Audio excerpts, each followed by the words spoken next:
Tiniyak naman ni Finance Secretary Ralph Recto na patuloy na magbabantay ang gobyerno sa anumang posibleng magdudulot ng pagtaas ng presyo ng mga bilihin sa kabila ng pinakamababang inflation rate na naitala nitong Pebrero na nasa 2.1%. Ayon kay Secretary Recto, hindi magpapakampante ang pamahalaan kahit na patuloy ang pagbaba ng inflation rate.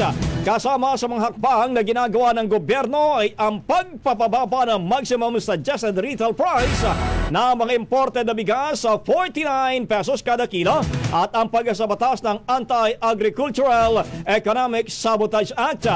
Tututukan din naman ang pagpapalakas ng supply ng bigas at iba pang bilihin tulad ng isda at baboy at ang patuloy na pagpapalabas ng bakuna laban sa African Swine Fever.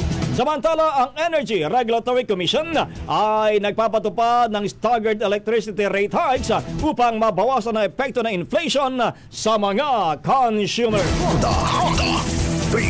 Ang bahaging ito ay hatid sa atin ng Yummyvit ES2 Oral Drops. Simulang tuparin ang pangarap ng iyong anak. And starting now!